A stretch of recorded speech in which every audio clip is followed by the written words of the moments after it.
Bismillahirrahmanirrahim. Assalamualaikum warahmatullahi wabarakatuh. Alhamdulillahi rabbil alamin. Wassalatu wassalamu ala asyrafil anbiya'i wal mursalin.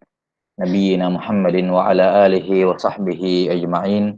Ashhadu an la ilaha illallah wahdahu la syarikalah. Wa ashhadu anna Muhammadan abduhu wa rasuluh. Allahumma la ilma lana illa ma 'allamtana. Innaka antal alimul hakim.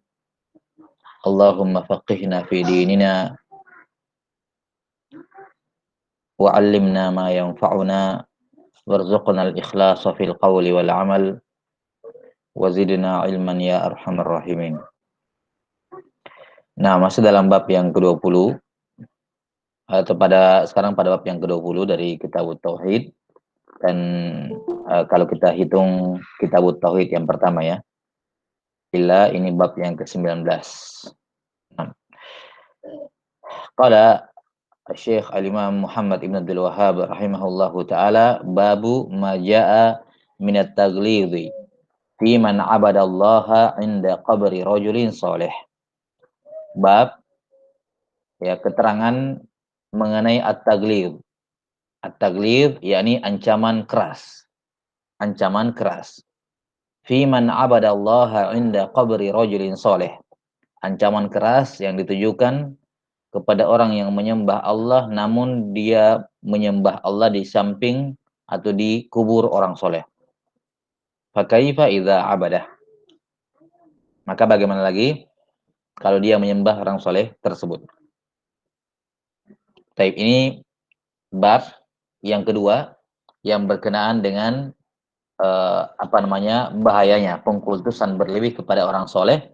Setelah sebelumnya di bab terdahulu sudah disebutkan bahwa sabab kufri bani Adam wa tarkuhum dinahum wal guluwu fis sholihin. Adapun pada bab ini, dan ini sekaligus menjadi korelasi antara bab ini dengan bab sebelumnya, ya, di antara korelasinya bahwa kedua bab ini sama-sama berbicara tentang bahayanya al-gulu fis sholihin. Dua bab ini sama-sama berbicara mengenai al-gulu fis sholihin. Kemudian korelasi yang kedua, hubungan yang kedua antara bab ini dengan bab sebelumnya adalah bahwa bab ini menafsirkan atau bisa dikatakan salah satu penafsiran dari bab sebelumnya. Di bab sebelumnya diberikan larangan secara umum. Larangan secara umum yakni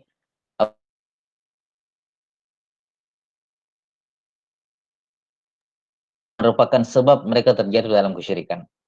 Maka pada bab ini menjelaskan bagaimana bentuk al-ghulu fis sholihin yang dilarang tersebut.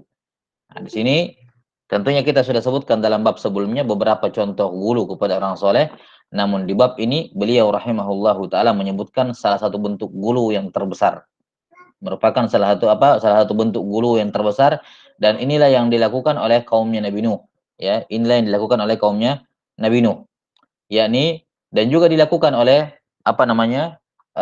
orang-orang musyrikin, orang-orang kafir lainnya dari kalangan kaum musyrikin, ya, sebagaimana yang akan disebutkan nanti dari perbuatan orang-orang Yahudi dan Nasrani.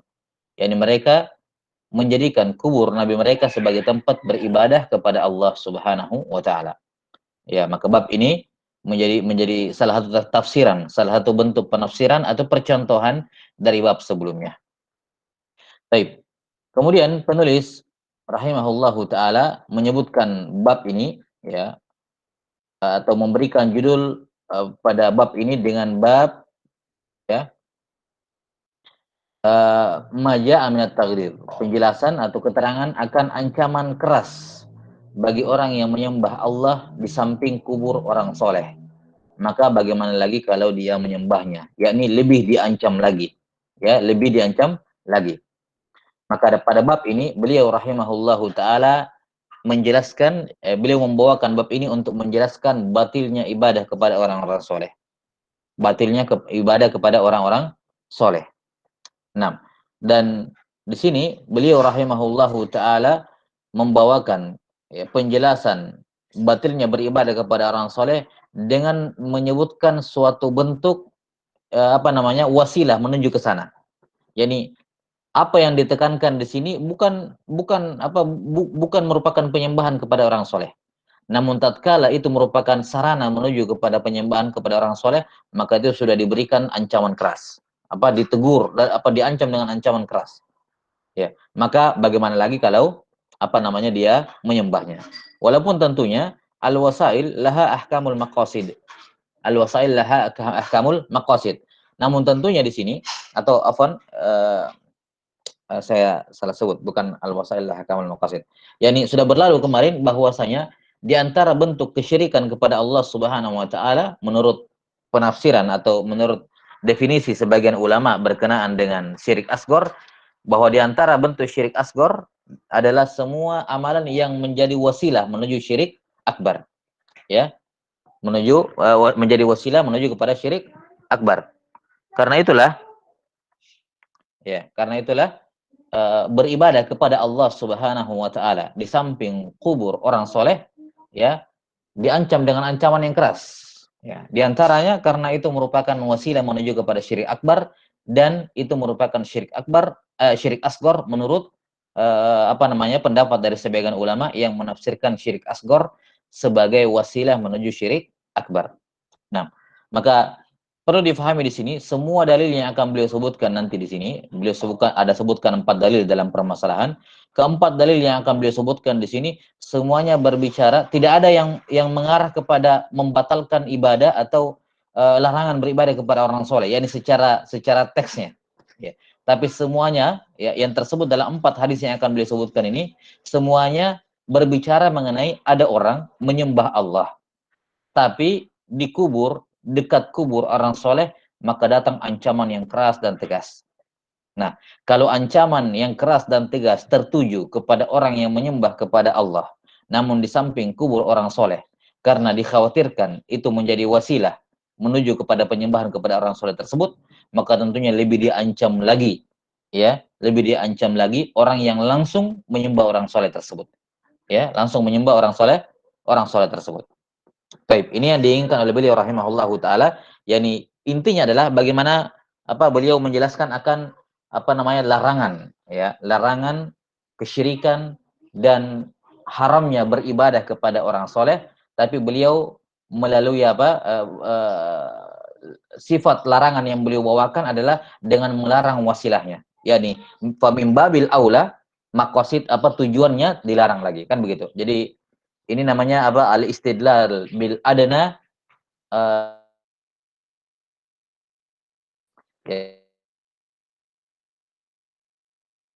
sesuatu yang lebih tinggi dibandingkan itu. Maksudnya dibandingkan beribadah kepada yang mana yang lebih tinggi kedudukannya, yakni lebih tinggi tingkat keparahannya, menyembah orang soleh atau beribadah kepada Allah di samping kubur orang soleh. Ya tentunya dari sisi derajat dosa lebih tinggi orang yang menyembah orang soleh secara langsung, ya, dibandingkan orang yang menyembah Allah tapi namun di samping kubur orang soleh. Namun tatkala yang kedua ini, ya, walaupun dia lebih di bawah derajatnya, dia merupakan wasilah kepada yang di atas, maka larangan kepada amalan yang di bawah itu secara otomatis juga larangan menuju apa larangan terhadap amalan yang lebih di atas tingkatannya. Jelas ya? Jadi ini apa namanya al-istidlal bil adna lil a'la, atau bisa juga dikatakan apa salah satu bentuk-bentuk taib labas, ya itu aja. Jadi istidlal bil adna lil a'la. Jadi berdalil dengan sesuatu yang lebih rendah untuk menyatakan sesuatu yang lebih tinggi. Yani kalau dilarang dan apa dilarang dengan tegas, diancam dengan keras orang yang menyembah Allah taala di samping kubur orang soleh, maka famim babil aula larangan itu atau ancaman tersebut lebih layak didapatkan oleh orang yang menyembah orang soleh tersebut. Baik. Dan ini tambahan penjelasan. Kalau demikian ancaman yang didapatkan oleh orang-orang yang menyembah orang soleh, maka bagaimana lagi dengan orang yang menyembah, ya, makhluk Allah yang tidak soleh, yang menyembah jin-jin, setan-setan, menyembah pepohonan, bebatuan, yakni yang bukan berwujud orang soleh, ya, bukan berupa manusia yang soleh. Ini lebih terlarang lagi tentunya, lebih haram lagi dan lebih layak untuk mendapatkan ancaman.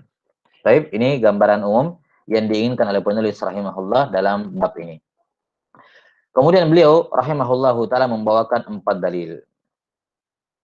Dalil yang pertama kata beliau rahimahullahu taala fi shahihi an Aisyah radhiyallahu anha anna Umma Salamah dzakarat li Rasulillah sallallahu alaihi wasallam kanisatan ra'atha bi ardil Habasyah wa ma fiha min as-suwar faqala ulaika idza mata fihimur rajulus salihu aw qala al-'abdus salih afwan ya aw qala al-'abdus salih banau ala qabrihi masjida wa sawwaru fihi tilka suwar ulaika syirarul khalqi indallah. Ini hadis yang pertama, hadits Aisyah radhiyallahu taala anha, riwayat Bukhari dan Muslim. Riwayat Bukhari dan Muslim. Baik. Kata beliau dari Aisyah radhiyallahu taala anha bahwa Ummu Salamah radhiyallahu taala anha, ya, keduanya istri Nabi sallallahu alaihi wasallam, bahwa Ummu Salamah pernah menceritakan kepada Rasulullah sallallahu alaihi wasallam tentang sebuah gereja yang dia lihat di Ethiopia, di Habasyah, beserta patung-patung, gambar-gambar yang terdapat di dalam gereja tersebut. Baik. Ini tentunya Ummu Salamah radhiyallahu anha lihat ketika beliau berhijrah bersama dengan suaminya, Abu Salamah, ya, suaminya yang pertama. Karena beliau termasuk dari sahabat yang berhijrah ke Habasyah. Termasuk sahabiah yang berhijrah ke Habasyah bersama dengan suaminya. Maka beliau setelah pulang, yakni setelah menjadi istri Nabi sallallahu alaihi wasallam, ya, beliau menceritakan ya, tentang gereja besar yang beliau lihat di Habasyah dengan gambar-gambar, ya, baik yang dua dimensi yang digambarkan di kacanya atau di dinding gerejanya, ataukah yang berwujud tiga dimensi berupa patung-patung. Ya. Faqala, maka beliau alaihi salatu wasallam bersabda, ulaika. Ya, dalam apa namanya? Atau ulaiki, ya. Beliau mengkhitab Ummu Salamah. Ulaiki.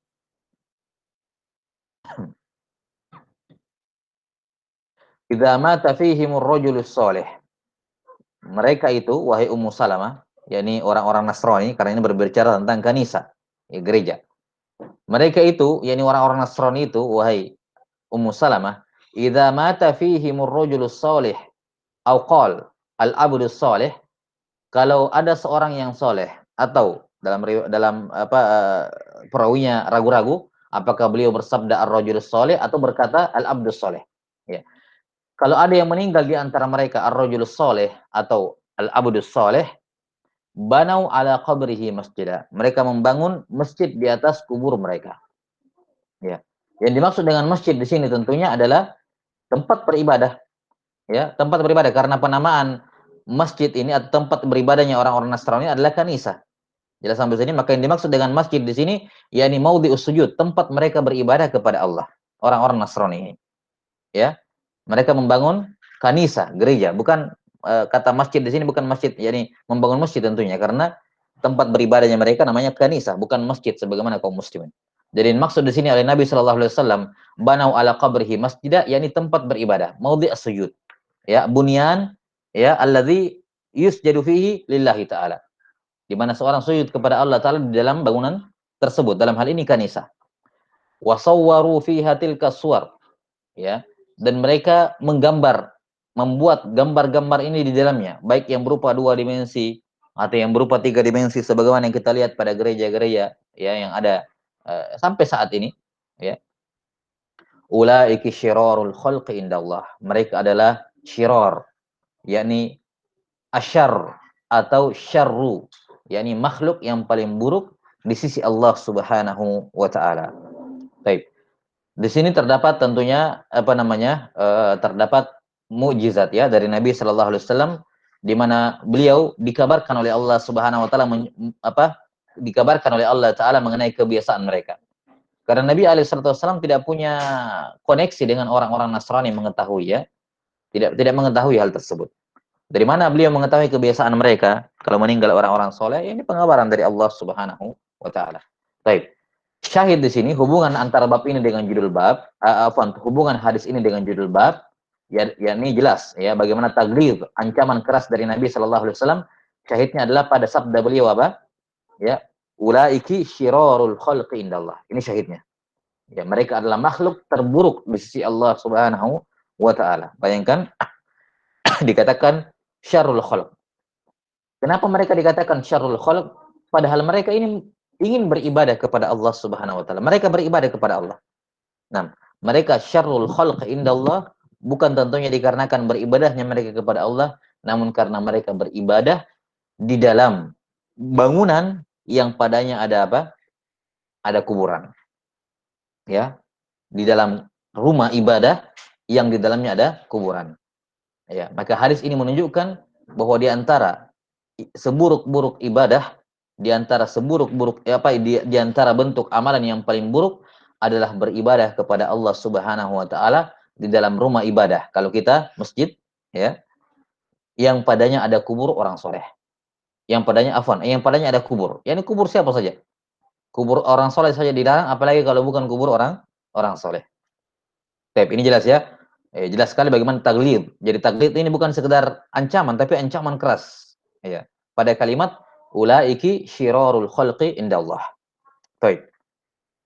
Maka pada hadis ini ya terdapat apa namanya penjelasan akan larangan beribadah kepada Allah Subhanahu wa taala di sekitar kubur orang soleh. Tidak mesti di sampingnya, nggak mesti di depannya, belakangnya, di sekitarnya.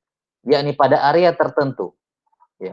Kalau misalnya itu adalah kuburan, ya maka ya di area sekitar situ. Kalau itu adalah pekuburan, yakni jamak ya banyak kuburan, berarti ya daerah-daerah sekitar situ. Nah, tapi kalau satu kuburan tersebut kemudian dibanguni bangunan di atasnya, maka areanya berarti seputaran bangunan tersebut. Seputaran bangunan tersebut, itu areanya dilarang. Itu masih masuk dalam kategori beribadah kepada Allah di samping kubur orang soleh. Jadi jangan sampai ada yang mengatakan ada masjid kuburnya di belakang. Ya, jadi tidak ada masalah kita di soft pertama di depan. Kan di belakang, itu kan bukan di samping kubur orang soleh. Kita jauh di depannya, kuburannya jauh di belakang. Ya, maka kita katakan apa? Ya, patokannya adalah ketika kubur tersebut dibangun di atas bangunan, ya, ada kubur, kemudian dibanguni bangunan di atasnya, ya, maka area bangunan tersebut itu sudah masuk semua dalam kategori indah kubur, di samping kubur, walaupun jaraknya berapa meter, ya, walaupun jaraknya sampai 100 meter masalah antara kubur dengan tempat sholat, tapi masih dalam area bangunan itu, apa kubur masjid atau yang selainnya, maka ini masuk dalam kategori ya larangan beribadah kepada Allah di di sisi kubur orang soleh. Baik. Kemudian di sini ya, larangan ini bukan hanya berlaku bagi mereka yang membangun masjid di atas kuburan, tapi juga berlaku bagi orang yang mengubur ya jenazah di dalam masjid. Yani intinya adalah larangan untuk beribadah di dalam tempat ibadah, masjidkah atau yang semacamnya, ya. Sementara di dalam masjid tersebut ada kuburan. Tidak ada bedanya. Sama saja hukumnya antara kuburnya yang duluan ada di situ baru masjid dibangun belakangan, ya, ataukah masjidnya duluan baru kuburnya datang belakangan. Tidak ada bedanya, hukumnya sama. Ya, hukumnya apa? Hukumnya sama. Baik. Kata Syekh rahimahullahu taala, "Fa haula'i jama'u bainal fitnatain, fitnatil quburi wa fitnatit tamasil." Maka mereka ini menghimpun dua jenis fitnah. Yang dimaksud dengan fitnah di sini adalah apa? Ya, kerusakan, al-halak, ya. Adalah al-halak atau al-fitnah bisa bermakna apa? Eh, ya, 6, kesalahan, dosa ya, 6. Maka mereka menghimpun dua fitnah, dua jenis dosa besar. Dua jenis dosa besar. Yang pertama, fitnatil kubur. Fitnah kubur. Apa maksudnya fitnah kubur? Ya, bukan pertanyaan mungkar dan nakir. Bukan pertanyaan mungkar dan nakir, tapi fitnah kubur yakni fitnah yang berkenaan dengan beribadah di samping kubur. Yani dia berpikir, mereka berpikir bahwa beribadah kepada Allah di samping kubur orang soleh itu lebih mulia. Mereka meyakini bahwa tanah kuburan orang soleh itu juga mendapatkan berkah, ya, karena dibangun dari asal akidah mereka yang rusak bahwa tubuhnya orang-orang soleh itu mubarak. Tubuhnya orang-orang soleh itu berberkah, maka otomatis tanah yang menyentuh tubuhnya, ya, dan sekitarnya ini juga diberkahi. Nah, ini tentunya merupakan akidah yang fasid, akidah yang fasidah, dikarenakan satu-satunya makhluk atau jenis makhluk jenis manusia yang berberkah tubuhnya hanyalah para nabi, hanyalah para nabi berdasarkan dalil yang sangat banyak. Adapun orang soleh, hatta sahabat sekalipun, maka tubuh mereka tidak berberkah. ya, yang berberkah dari mereka adalah amal soleh mereka, ilmu mereka, dan seterusnya, ya, dari amal-amal kebaikan para sahabat radhiyallahu anhum majma'in. Adapun fisik mereka maka tidak berberkah. Maka tidak ada keberkahan pada tanah kuburan, ya. Tidak ada keberkahan pada tanah kuburan, dan dilarang beribadah kepada Allah Subhanahu wa taala, ya, dilarang beribadah kepada Allah Subhanahu wa taala di sekitar kubur. Ini namanya fitnatul kubur. Kemudian yang kedua, wa fitnatit tamasil. Fitnah apa namanya? Berhala-berhala. Berhala di sini dalam apa dalam dua bentuk yang disebutkan, yakni baik yang sifatnya dua dimensi maupun tiga dimensi. Yakni gambar-gambar maksudnya di sini. At-tamasil yakni apa namanya? Gambar-gambar. Yakni yang dibuat, yang yudahi khalqallah, yang menyerupai makhluk Allah Subhanahu wa taala. Nah, dan tidak diragukan bahwa dalam syariat mereka, zahirnya nampaknya juga bahwa amalan ini membuat gambar-gambar itu adalah merupakan amalan yang bid'ah dalam agama mereka. Bahkan agamanya Nabi Nuh sudah berlalu kan? Mereka yang pertama kali mencetuskan itu, membuat patung-patung yang belum ada sebelumnya. Maka itu bid'ah dalam agama Nabi Nuh alaihissalam. Demikian pula pada agama Nasrani. Ya, ini juga merupakan amalan yang dilarang pada agama mereka dan juga dalam syariat al-Islam. Baik, ini dalil yang pertama. Tsumma qala rahimahullah walahuma anha, dalam riwayat Bukhari Muslim masih dari Aisyah radhiyallahu taala anha qalat lamma nuzila bi Rasulillah sallallahu alaihi wasallam tafiqa yafrahu khamisatan lahu ala wajhi fa idza ghutamma biha kashafaha fa qala wa huwa kadzalik la'natullahi 'alal yahudi wan nasara ittakhadhu qubur anbiya'ihim masajid yuhadziru ma sana'u laula dzalika ubriza qabruhu ghaira annahu.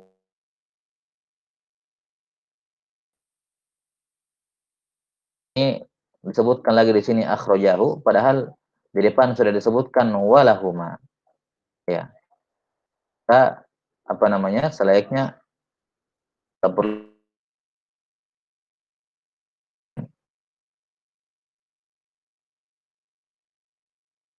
radhiyallahu taala anha, tatkala Nabi sallallahu alaihi wasallam lamma nuzila, tatkala diturunkan kepada beliau, yakni yang dimaksud di sini adalah al-maut.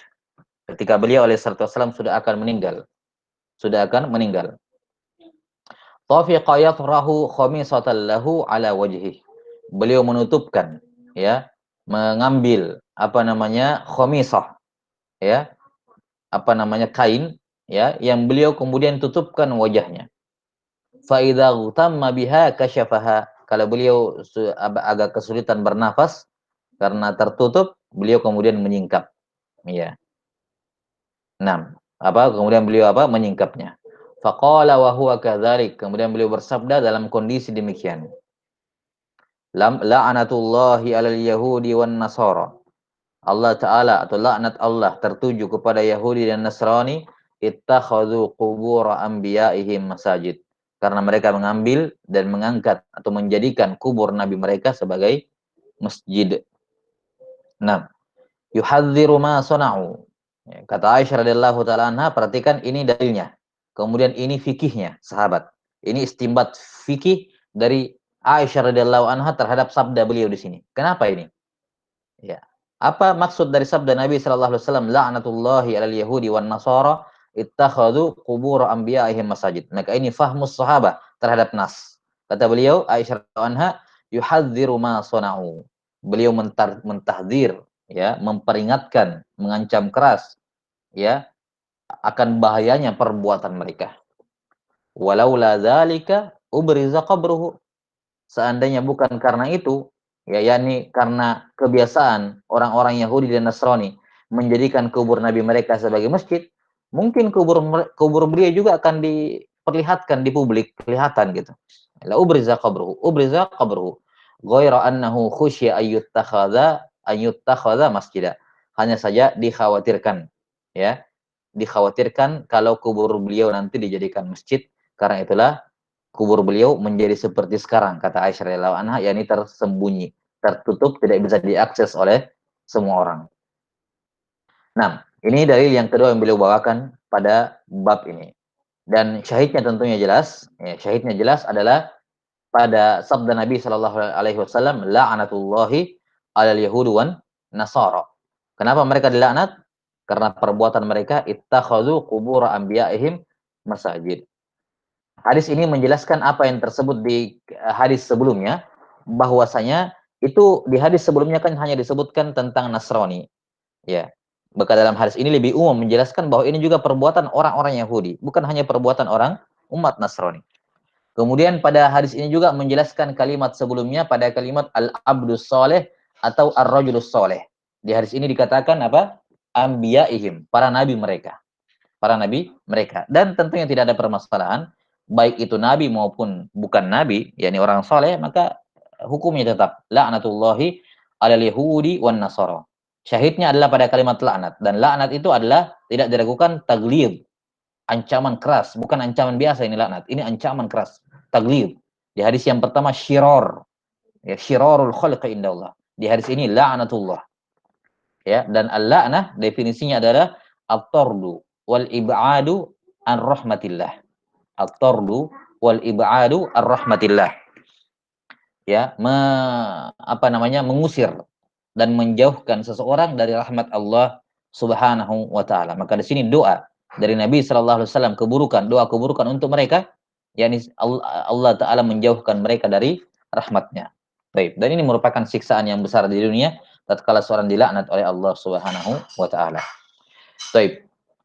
Dalam hadis ini Aisyah radhiyallahu taala anha, ya, apa namanya, atau sebelumnya syahidnya, sekali lagi syahidnya adalah pada sabda Nabi Shallallahu Alaihi Wasallam, laknatullah, laknatullah. Dan ini dipertegas lagi, dan ini bisa dikatakan dari sisi yang kedua. Syahidnya dari sisi yang kedua adalah bahwa Nabi Alaihissalam melontarkan laknat ini bukan dalam kondisi sehat-sehat, tapi dalam kondisi apa? Sakit, apa, sudah sangat sakit, yang sudah hampir akan. Ini menunjukkan apa? Menunjukkan bahwa ancaman tegas ini harus disampaikan. Ya, ini sangat penting untuk disampaikan. Ya, sulit untuk berbicara. Beliau alaihissalam ketika berbicara, beliau melontarkan ini. Maka ini sisi yang kedua, kita lihat dari kacamata apa, ancaman kerasnya. Yang pertama dari kata laknatnya, yakni secara lafzon.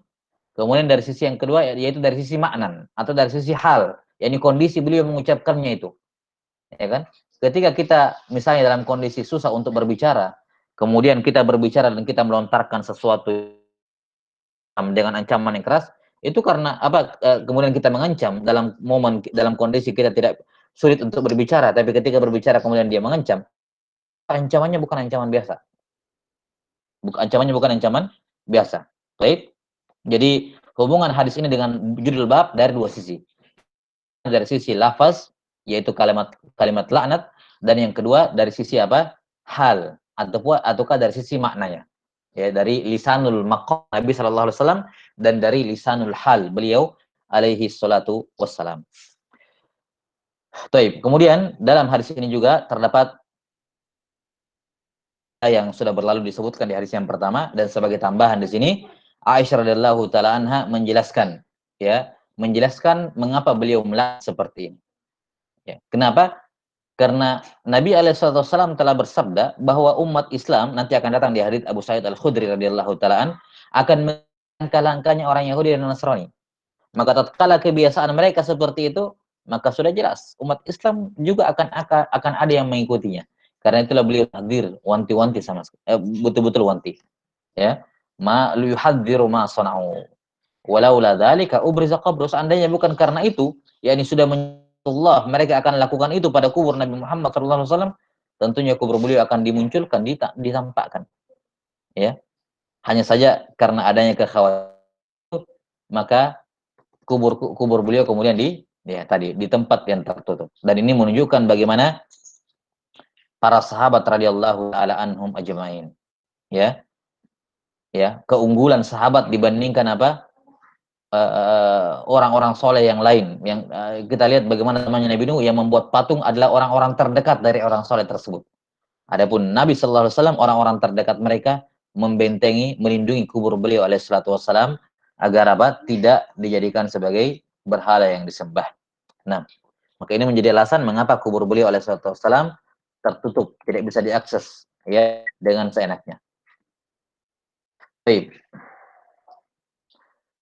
Qala rahimahullahu taala wali muslimin an Jundub ibni Abdullah. Bisa dibaca Jundub, bisa dibaca Jundab. Dua harakat pada dalnya. Wali muslimin an Jundab ibni Abdullah radhiyallahu taala anhu annahu qala sami'tu an-nabiyya sallallahu alaihi wasallam qabla an yamuta bi khamsin wa huwa yaqul. Saya mendengarkan Nabi sallallahu alaihi wasallam bersabda 5 sebelum beliau wafat. 5 apa di sini? Ya, 5 apa di sini? Khamsin di sini apa? Nah, 5 apa di sini? Saya mendengar beliau mengucapkan apa bersabda 5 sebelum meninggal. 5 apa di sini? 5 tahun, 5 bulan, 5 pekan, 5 hari, ya, 5 malam,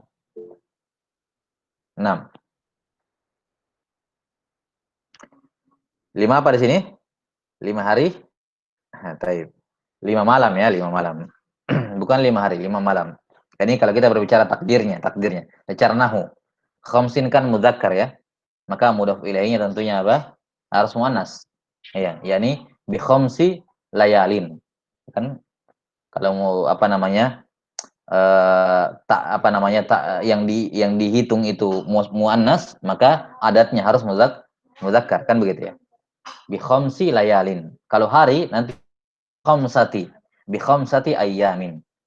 Jadi tatkala di sini mudzakkar, berarti kita tahu ya apa namanya yang dihitung itu benar, yakni lailah. Nah, saya mendengar Nabi Shallallahu Alaihi Wasallam bersabda 5 malam sebelum beliau meninggal. Wahwa yaqul, beliau bersabda, abra'u ila Allahi ayyakuna li minkum khalil, fa inna Allaha qad ittakhadhani khalilan kama ittakhadha Ibrahim khalila. Walau kuntu muttakhidan min ummati khalila lattakhadhtu Aba Bakrin khalila. Ala wa inna man kana qablakum kanu yattakhiduna al-qubur anbiya'ihim masajid. Ala fala tattakhidul qubur masajid inni anhaakum an dzalik. Baik, ini jelas ya. Sekali lagi kita ingatkan dari awal hadis sampai akhir hadis ini dari dalil yang pertama sampai dalil yang keempat nanti semuanya merupakan ancaman keras kepada orang yang menyembah Allah, bukan yang menyekutukan Allah. Menyembah Allah tapi dikubur orang soleh. Semua ancaman tertuju ke mereka, kepada orang-orang yang menyembah Allah. Namun di samping kubur orang soleh. Baik. Syahid sisi pendalilan hadis yang ketiga dari bab ya ini dari dua sisi. Dua sisi syahidnya. Yang pertama pada kalimat fala tattakhidul qubur anbiya'ihim masajid. La di sini nahiyah ya, yufidut tahrim. Dan at-tahrim itu adalah at-taghlid, larangan keras. Larangan keras ya. Maka lamunna tufidu at-tahrim. Kemudian yang kedua, sisi yang kedua, inni anhaakum an dzalik. Ya. Kemudian ditasrih. Karena ada yang mengatakan apa namanya? Nahya, tapi nahya kan apa namanya? Begini dan begitu, ya. Nah, kita katakan bahwa la nahya sendiri sudah cukup menunjukkan keharamannya. Namun lihat bagaimana Nabi SAW mendobel, ya. Double untuk menyatakan larangan tersebut. Jadi dilarang dengan menggunakan adatun nahi, la, kemudian langsung beliau tasrih lafaz nahinya. Fa inni atau inni anhaakum an dzalik. Inni anhaakum an dzalik. Baik. Kita sampai sini ya. Jadi syahid hadis ini dengan judul bab pada dua sisi tadi. Yang pertama la tattakhidhu qubur anbiya fala tattakhidhu al-qubur masajid.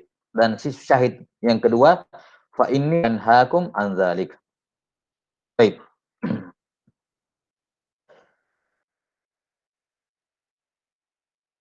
Adapun tentang disebutkan di sini, insyaallah akan beliau sebutkan fawaid hadis ini dalam Al-Masail. Nah, namun di sini syahidnya jelas ya, sama seperti hadis-hadis sebelumnya. Baik, kemudian dalil yang terakhir, qala rahimahullah Syekh Muhammad Ibn Abdul Wahhab rahimahullah menjelaskan tentang hadis ini dulu. Kata beliau, Faqad naha anhu fi akhir hayatihi.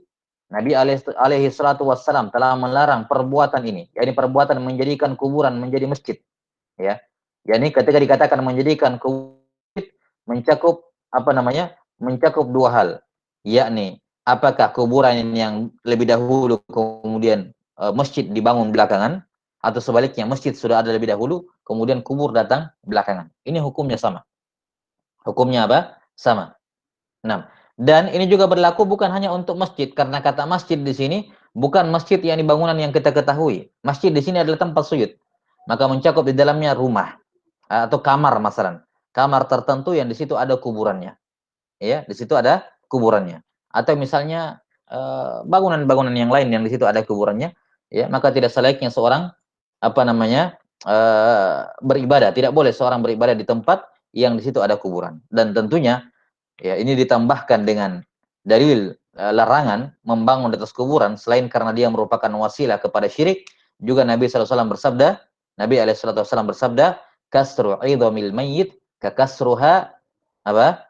Hayya, mematahkan tulang jenazah itu sama seperti mematahkannya ketika dia hidup. Yani bagaimana menurutmu kalau ada orang hidup kemudian dibangun di atasnya bangunan?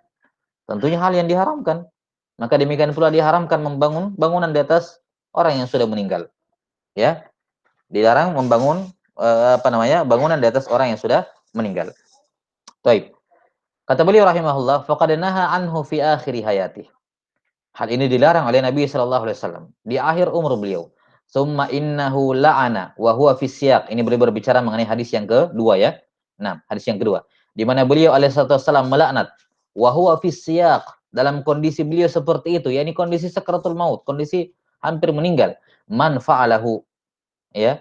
Beliau melaknat orang yang melakukan, yakni beribadah kepada Allah di area kubur. Ya. Perhatikan kata area yang kita sudah jelaskan tadi. Area di sini, yakni kalau ya maklum lah, ya jelas sampai sini. Area maklum area itu. Misalnya kalau dia masjid ada kuburan kemudian masjid di atasnya atau masjid ada kuburan di dalamnya, berarti area masjid itu masuk semua dalam kategori samping kubur. Walaupun jaraknya berapa ratus meter, tapi masih dianggap masuk dalam kategori samping kubur.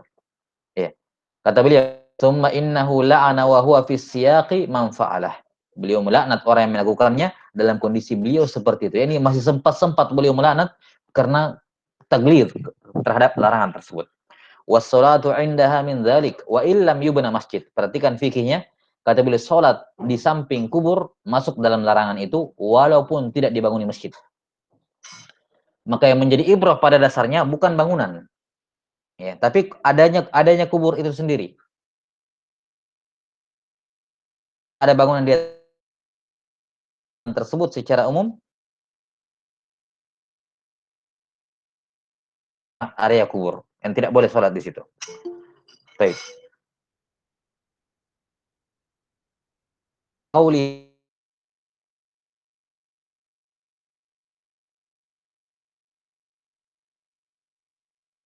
di samping kubur Nabi sallallahu alaihi wasallam kalau kuburnya ditampakkan. Jadi perhatikan yang dikhawatirkan oleh Aisyah radhiyallahu taala anha bukan bukan semata-mata dibanguni masjid di atas kubur Nabi sallallahu alaihi wasallam. Karena mungkin bisa jadi saat itu apa namanya? Para sahabat tidak kebayang itu. Maksudnya para sahabat adalah manusia yang paling bertakwa, manusia yang paling warok. Tidak mungkin sahabat berpikir, tidak mungkin sahabat Aisyah radhiyallahu anha dan selainnya berpikir, ah itu hadis-hadis yang beliau sebutkan itu nanti untuk orang-orang akhir zaman, bukan untuk kami-kami ini. Tidak mungkin sahabat berpikir seperti itu. Pasti ya, sahabat adalah manusia yang paling warok. Ketika mereka mendengarkan hadis ancaman, maka pasti mereka menempatkan diri mereka sebagai orang yang paling pertama kali masuk dalam ancaman tersebut. Jelas sampai sini? Tapi tidak pernah terbersit dalam pikiran mereka mau membangun masjid di atas kubur Nabi Shallallahu Alaihi Wasallam. Tidak pernah terbersit sama sekali. Tidak akan ada. Artinya separah-parahnya kami beribadah di samping kubur Nabi, kami tidak akan jadikan masjid. Kalau begitu apa makna ucapan Aisyah masjid di sini? Khusya an yuttakhadha masjid. Ya, bukan masjid berupa bangunan masjid karena itu sama sekali tidak kepikiran bagi mereka. Ya. Kata Syekh Muhammad Ibn Abdul Wahab rahimahullah, maksud dari kalimat Aisyah adalah as-salatu indaha, salat di samping kubur Nabi sallallahu alaihi wasallam. Itu yang dimaksud dengan kata masjid di sini. Khusya an yuttakhadha masjidah. Kenapa kata beliau? Ya, seperti yang kita katakan tadi, fa inna sahabata radhiyallahu anhum lam yakunu liyabnu haula qabrihi masjida. Karena para sahabat radhiyallahu anhum tidak akan membangun ya di sekitar kubur beliau itu masjid. Tidak akan. Yani ya bukan berarti mereka merasa aman, tapi maksudnya separah-parah apapun ya, para sahabat tentunya manusia yang paling warok. Ya, mereka akan memasukkan diri mereka sebagai orang yang pertama kali diancam karena mereka yang paling dekat dengan Nabi Shallallahu Alaihi Wasallam. Ya, maka mereka tidak pernah kepikiran akan membangun masjid. Separah-parahnya pun, kalaupun mereka beribadah di samping kubur, tapi membangun masjid di atas kubur Nabi SAW, tidak kepikiran mereka. Lihat, ya. Maka kalimat masjid dan yang disebutkan dalam hadits Aisyah di sini bukan bermakna masjid bangunan, tapi apa yang disebutkan oleh Ibnu Taimiyah rahimahullahu taala, ya, fakullu maudhi'in kusidatis sholatu fiha faqad ittukhidha masjidah. Ya, semua tempat yang seorang sujud di situ, beribadah di situ, maka itu sudah dianggap masjid. Baik. Kata beliau, wa kullu maudhi'in kusidatis sholatu fihi faqad ittukhidha masjidah. Karena semua tempat yang seorang sholat di situ, maka dia telah menjadikan tempat itu sebagai masjid. Bal kullu maudhi'in yusalla fihi yusamma masjidah. Bahkan semua tempat yang seorang sholat di situ, itu juga sudah dinamakan masjid. Dan ini kalam dari Syekh Muhammad Ibn Abdul Wahhab rahimahullah. Beliau kutip dari Ibnu Taimiyah rahimahullah, walaupun beliau tidak menyebutkan bahwa ini ucapannya Ibnu Taimiyah. Tapi ini masyhur, ucapannya Ibnu Taimiyah rahimahullah yang beliau ambil. Baik. Kama qala sallallahu alaihi wasallam, ju'ilat liyal ardu masjidan wa tahura. Sebagaimana sabda Nabi sallallahu alaihi wasallam, bumi dijadikan untuk saya sebagai masjid. Apa maksudnya? Semua belahan bumi dibanguni masjid? Kan bukan itu maksudnya. Yani dimanapun kamu dapati waktu sholat, silakan sholat karena itu tempat yang boleh sholat di situ. Wa ju'ilat liyal ardu masjidan wa tahura. Baik, ini bayan dari Syekh rahimahullahu taala berkenaan dengan hadis yang kedua dan hadis yang ketiga. Hadis yang pertama termasuk di dalamnya. Kemudian dalil yang terakhir, qala rahimahullahu taala wa bisanadin jayyid wa li Ahmad bisanadin jayyid. Ani Ibnu Mas'udin radhiyallahu anhu marfu'an. Yani marfu'an adalah ikhtisar dari qala Rasulullah sallallahu alaihi wasallam. Ya. Inna min syirarin nasi indallahi min syirarin nasi man tudrikuhumus sa'atu wa hum ahya walladzina yattakhiduna al-qubur masajid. Rawahu Abu Hatim fi sahihi. Ya, Imam Ahmad meriwayatkan dengan sanad yang hasan dari Ibnu Mas'ud secara marfu' bahwa Rasulullah sallallahu alaihi wasallam bersabda, di antara inna min syirarin nas, di antara manusia yang paling buruk, ya, di antara manusia yang paling buruk adalah mereka yang masih hidup ketika kiamat sudah bangkit.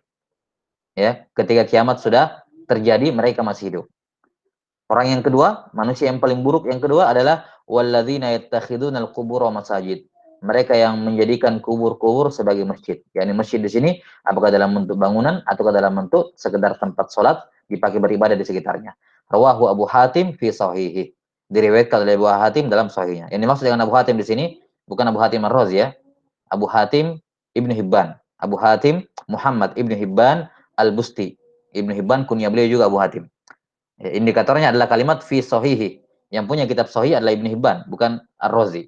Ya, jadi Abu Hatim yakni Abu Hatim Muhammad Ibnu Hibban Al-Busti rahimahullahu taala. Nah, syahidnya untuk hadis yang terakhir ini jelas juga syahidnya ya. Sama seperti sebelumnya pada kalimat inna min syirarin nas. Inna min syirarin nas, bahwa manusia yang paling buruk adalah mereka yang menjadikan kubur sebagai masjid. Nah, wallahu taala alam bisawab. Dan insya Allah masail nanti kita akan sebutkan pada pertemuan selanjutnya. Dan satu poin yang saya ingin tambahkan di sini, mumpung saya ingat, saya khawatir lupa pekan depan, bahwa masjid yang yakni masjid yang berupa bangunan, ya, yang berupa bangunan, ketika dia bersatu dengan kuburan, terserah mana yang duluan, mana yang belakangan, maka ini harus dipisahkan, Nah, bagaimana yang mana yang dipindahkan? Syekhul Islam Ibnu Taimiyah rahimahullah memberikan perincian dalam hal ini. Beliau mengatakan kalau masjid yang duluan ada di situ, kemudian kubur atau jenazah dikuburkan belakangan, maka jenazahnya yang dipindahkan. Karena siapa yang duluan, dia lebih berhak di situ. Dia lebih berhak dengan tempat tersebut. Nah, Namun kalau kubur sudah ada lebih dahulu di situ, kemudian masjid datang belakangan, maka masjidnya yang dipindahkan. Masjidnya yang dipindahkan. Dan aturan dalam jenazah, tentunya dalam salah satu fikih dalam jenazah, tidak boleh membongkar ya jenazah apa kubur yang sudah dikubur, jenazah yang sudah dikuburkan, kecuali karena udzur yang syar'i, ya, kecuali karena udzur yang syar'i. Nah, adapun di sini membangun masjid, ya ini bukan hal yang syar'i, masjidnya yang dipindahkan. Masjidnya harus dipindahkan. Jelas sampai sini. Adapun mau mengeluarkannya, ya, padahal dia lebih berhak di situ, maka ini tidak dibenarkan membongkar kuburan untuk tujuan itu. Kecuali tadi kalau dia yang di belakang, dia belakangan, masjid duluan, maka tanah itu adalah tanah masjid. Iya, dia yang punya hak lebih dahulu di situ, maka ini termasuk uzur syar'i untuk mengeluarkan jenazah dari tempatnya. Nah, Allahu taala alam bisawab. Fawaid yang lain insyaallah kita akan terangkan nanti pada pembacaan masail. Naam, wal ilmu indallah, nas'alullah ta'ala yu'allimana mimma yanfa'una wa ay yanfa'ana bima 'allamana innahu waliyyu dzalika wal qadiru alaih. Subhanakallahumma bihamdik asyhadu an la ilaha illa anta astaghfiruka wa atubu ilaik. Walhamdulillahi rabbil alamin.